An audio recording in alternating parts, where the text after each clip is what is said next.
Muy buenas tardes, mi grupo está conformado por Juan José Ortegón, Juan Pablo Loaiza, Ramiro Gutiérrez, Miguel Ángel Marín y mi persona, Laura Valentina Montoya Rojas. Nosotros somos el grupo 7, se nos asignó el taller número 7. El primer punto que se nos asignó trata sobre establecer si en el caso se nos presenta un hecho jurídico, un acto jurídico o un negocio jurídico.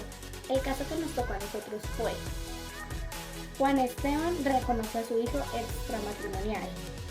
Nosotros establecimos esto como un acto jurídico, ya que en el enunciado el siguiente punto trata sobre resolver unas preguntas de acuerdo a los casos que se nos asignaron. El caso dice: el día 20 de junio del 2009, Alejandro le presta a Sofía 500.000 y fijan el pago de un interés mensual del 2%, estableciendo que Sofía devolverá dicha suma de dinero el día 24 de septiembre del 2009. La obligación consta en una letra de cambio. Se pregunta: A. En relación con el dinero que Sofía recibe a título de préstamo, ¿ella tiene la calidad de poseedora, propietaria o mera tenedora? En este caso, nosotros establecimos que Sofía tiene la calidad de poseedora del dinero prestado en este escenario, ya que tiene la letra de cambio que representa la deuda, pero no es la propietaria ni la persona que está prestando el dinero. O sea, ella tiene que devolver esa cantidad de dinero en algún momento. B. ¿Para quiénes surgen las obligaciones de este contrato? Hablando de un préstamo, se puede afirmar que ambas partes, tanto Alejandro como Sofía, tienen obligaciones en este caso. Obligaciones de Alejandro. Primero, Alejandro tiene la obligación de prestar 500.000 pesos a Sofía el 20 de junio del 2009.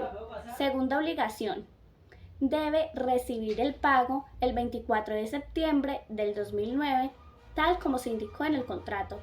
Y la tercera obligación es que éste pueda adquirir una suma del 2% del interés adicional. Las obligaciones de Sofía constan: 1. Tiene la obligación de recibir los 500.000 pesos el 20 de junio del 2009. 2. Tiene la obligación de devolverlo. Otro de los casos que se presenta en este punto es el siguiente. En 1985, Juan Mejía y Enrique Restrepo suscriben un documento privado en el que consta que el primero le tradita al segundo un lote de terreno ubicado en el barrio Buenos Aires de la ciudad de Medellín, debidamente identificado. Se pregunta: ¿puede afirmarse que Enrique adquirió la propiedad sobre dicho inmueble? No puede afirmarse la transferencia de la propiedad, ya que ésta amerita de un proceso más formal y riguroso, en el cual las leyes exigen documentos como la escritura pública, entre otros. 5. Enrique, obrando sin poder de Gonzalo, propietario del caballo Estruendo, le vende y hace entrega material del equino a Luis por la suma de 10 millones. Se pregunta: ¿qué calidad tiene Luis respecto del caballo Estruendo que recibió de Enrique? Luis, en este caso, tiene la calidad de adquiriente de buena fe y justo título. Respecto al caballo Estruendo que recibió de Enrique, la situación que describe es un ejemplo de adquisición de bienes bajo la doctrina de buena fe y justo título. La buena fe significa que Luis actuó creyendo sinceramente que tenía derecho a adquirir el caballo.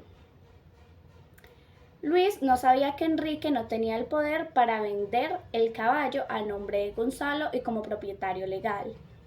El justo título se refiere al hecho de que Luis recibió el caballo de Enrique como resultado de una transacción en la que se entregó el caballo y se pagó una suma por este.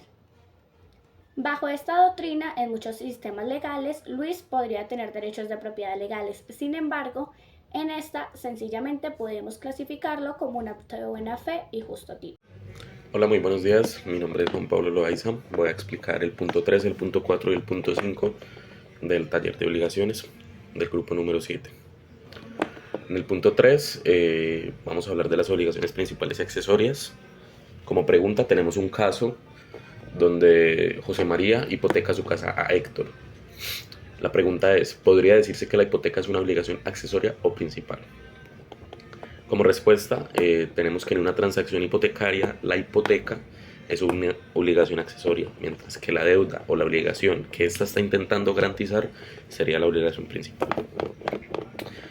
En este caso, José María es el propietario de la casa y está otorgando una hipoteca a Héctor como garantía de la deuda que José María probablemente haya contraído con Héctor. La hipoteca en sí misma es una carga o un gravamen sobre la propiedad que permite a Héctor tener un derecho preferente sobre la propiedad en caso de que la deuda no sea cumplida. En resumen, la deuda subyacente es la obligación principal y la hipoteca es una obligación accesoria que se utiliza como garantía para el cumplimiento de esta deuda o de esta obligación. En el caso número B tenemos a Jairo, que realiza un contrato de antícresis con Jorge. Jairo espera que los frutos del local o del bien denominado su sazón pueda cancelar el valor del contrato realizado. La pregunta es, ¿cómo se denominaría este contrato? Este contrato se denomina como contrato de antícresis, lo que básicamente consiste en que una persona le entrega un bien o un inmueble a otra persona y esta segunda persona utiliza los frutos y utilidades que deje este bien para pagar la deuda a la persona que le otorgó el inmueble. En este caso, Jairo espera que los frutos del local comercial le puedan cancelar el valor del contrato que ha realizado. Esto sería una característica típica de estos contratos de antícresis, donde los frutos o rentas se utilizan para pagar la obligación. En el punto número 4 tenemos el siguiente caso. En 1985, Juan Mejía y Enrique Restrepo suscribieron un documento privado en el que consta que el primero le traía al segundo un lote de terreno ubicado en el barrio Buenos Aires, de la ciudad de Medellín, debidamente identificado.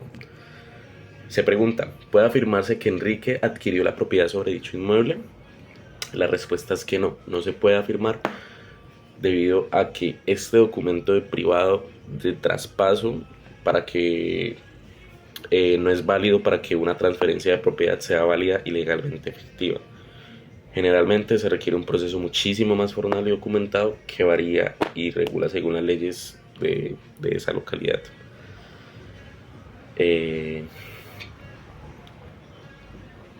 En muchos países la transferencia de propiedades de bienes raíces generalmente se realiza a través de un proceso que involucra la escritura pública, un registro en la oficina de registro de la propiedad y el pago de impuestos y otros costos asociados. Un documento privado por sí solo no es suficiente para establecer legalmente la transferencia de una propiedad. Y también es muy importante destacar que las regulaciones varían mucho dependiendo de la ubicación y del país del inmueble, por lo que va a ser necesario consultar a un abogado o a una persona experta en el tema para cerciorarse de su situación específica y de los requisitos legales que aplican para su caso en particular. En el punto número 5 tenemos el siguiente caso.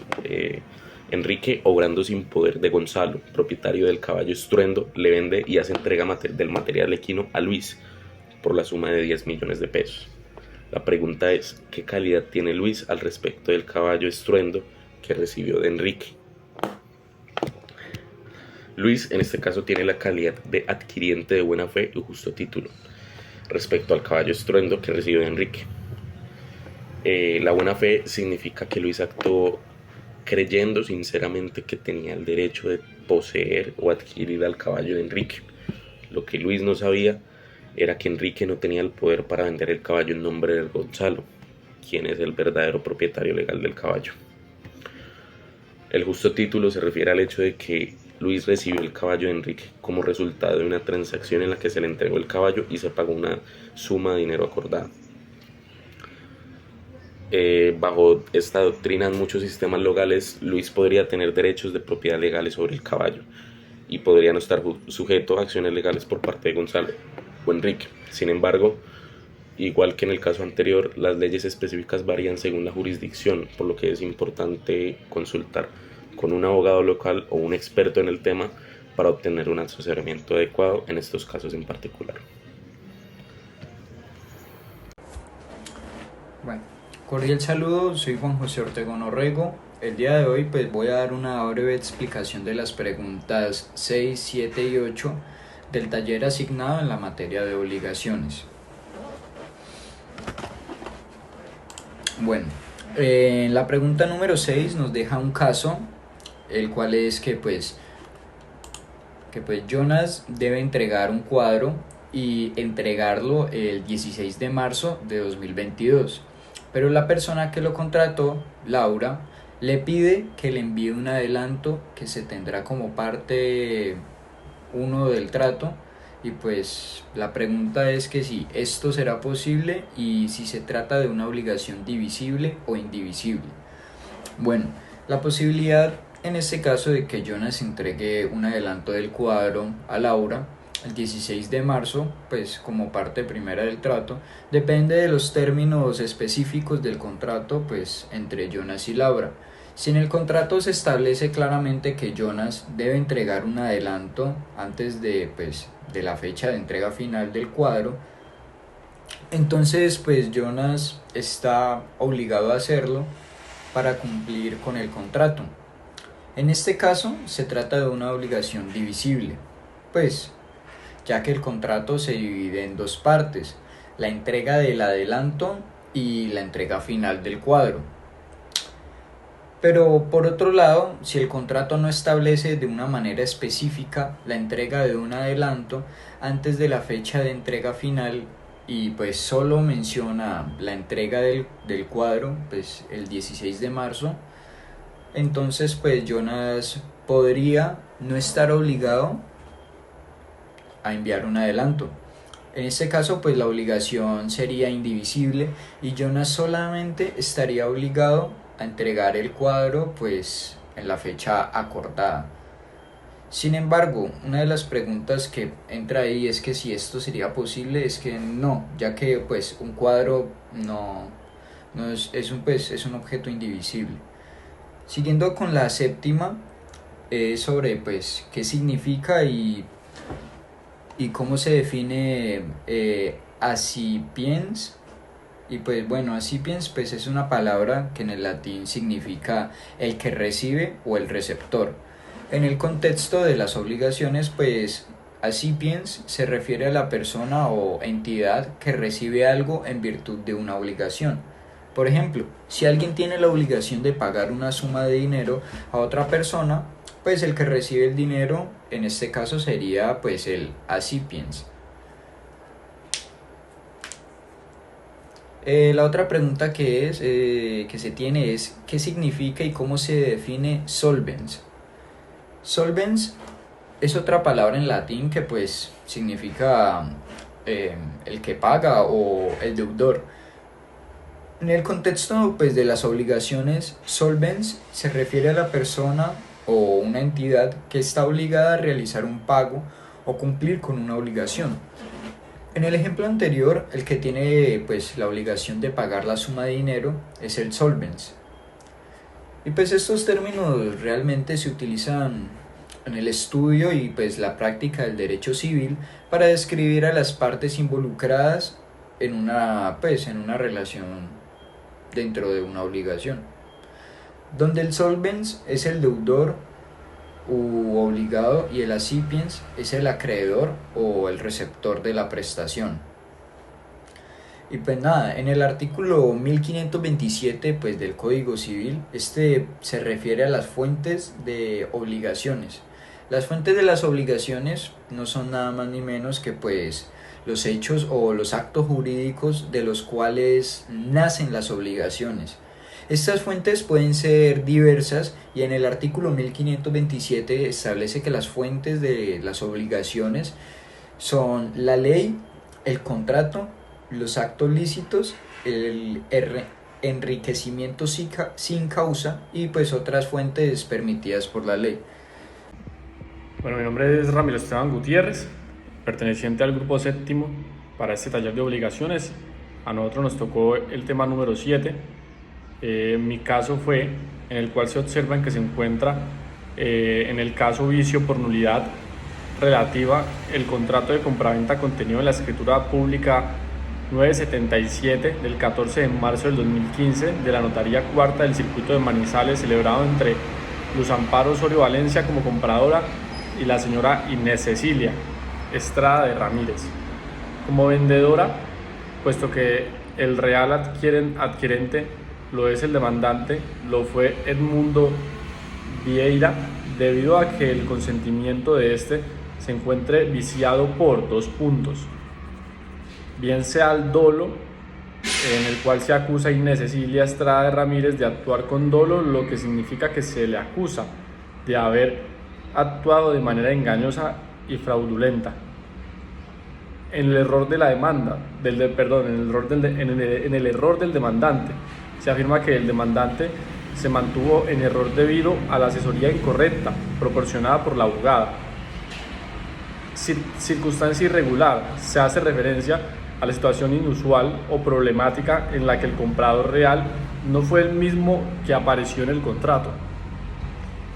Asesoría, se observa que se encuentra en el caso del vicio por nulidad relativa el contrato de compraventa contenido en la escritura pública 977 del 14 de marzo del año 2015, con la Notaría Cuarta del Circuito de Manizales, celebrado entre Luz Amparo Osorio Valencia como compradora y la señora Inés Cecilia Estrada como vendedora, puesto que el real adquiriente es el demandante. Lo fue Inmundo Viera, como lo mencionamos anteriormente, debido a que el consentimiento de este se encuentra viciado por, puede ser deber moral, legal y profesional. Se argumenta que estas personas tenían la obligación ética y legal y profesional de revelar la verdadera identidad del comprador al notario. O dos, la escritura pública de compraventa viciada por error. Se argumenta que el contrato de compraventa tiene errores debido a la asesoría incorrecta proporcionada por la abogada Luz María Echeverri. ¿Por qué se pregona el caso en el que se podría solicitar una nulidad relativa y no nulidad absoluta? Pues se está argumentando que la posibilidad de solicitar una nulidad relativa es en lugar de una nulidad absoluta. Esto debería deberse a que las irregularidades o vicios en el contrato, aunque problemáticos, no son tan graves como para invalidar completamente el contrato en su totalidad. En cambio, el demandante busca que se reconozcan las irregularidades y que se tomen medidas para reparar el daño causado, pero no necesariamente que el contrato sea anulado por completo, ya que una nulidad absoluta se invalidará por completo lo estipulado en el contrato. Más bien allí buscan una remuneración de los posibles perjuicios, pero no extinguir las obligaciones del contrato de compraventa, sino más bien ser subsanado por perjuicios ocasionados. El siguiente caso que daré a explicar es el de Yailin y Anuel. Llevan de novios muchos años. Gabriel, el padre de Yailin, sabe muchos secretos de Anuel, lo que, si llegaran a conocimiento de Yailin, provocaría lo indudable quiebre amoroso en la pareja. Gabriel, hombre coleccionista y de mucho dinero, siempre ha querido un cuadro único que se encuentra autografiado por un prestigioso pintor ya fallecido. Dicha obra, a su vez, tiene un gran valor para Anuel, ya que es un apasionado por los cuadros. Luego de intentar muchas veces infructuosamente negociar con Anuel o para llegar a un cuadro de acuerdo y que este último lo vendiera el cuadro, decide amenazar a Anuel con contarle todos sus secretos a Yailin. Y si no accede a celebrar la compraventa, Anuel, temoroso, decide aceptar y se firma el contrato de compraventa. La pregunta: ¿se observa un vicio de consentimiento? Sustente es el tipo que se observa y si no es subsanable. El vicio del consentimiento por amenaza es un vicio que se puede invalidar un contrato según las leyes colombianas y muchas jurisdicciones. En Colombia particularmente, el artículo 1509 del Código Civil establece que un contrato puede ser anulado cuando ha sido celebrado por medio de violencia o intimidación, lo cual es relevante en este caso, ya que la amenaza de revelar secretos personales es una forma de intimidación. Si Anuel decide impugnar el contrato argumentando que su consentimiento fue viciado por la amenaza de Gabriel, un tribunal podría considerar si la amenaza fue lo suficientemente grave para afectar la libre voluntad de Anuel a firmar el contrato. Si se determina la amenaza fue significativa y tuvo impacto en la toma de decisiones de Anuel, el contrato podría ser anulado y considerado no subsanable. Las obligaciones condicionales son aquellas donde la obligación está sujeta a un hecho futuro e incierto, es decir, a unas condiciones determinadas que deban pasar en un momento dado. Como por ejemplo, en obligaciones condicionales tenemos obligaciones condicionales suspensivas y resolutorias. En ejemplo de una suspensiva tenemos la compra de una casa. Digamos, yo acuerdo con una persona la compra de una casa en los próximos 30 días, pero solo si el banco en esos próximos 30 días me aprueba un crédito de 100 millones de pesos. Y, por ejemplo, cuando compro un automóvil, en el contrato de la compra del vehículo, a través del contrato dice que si no se pagan las cuotas, me pueden quitar el vehículo. Entonces eso sería una condición resolutoria en el contrato donde el vehículo volvería al dueño por mi incumplimiento, pues, las cláusulas automáticas del contrato.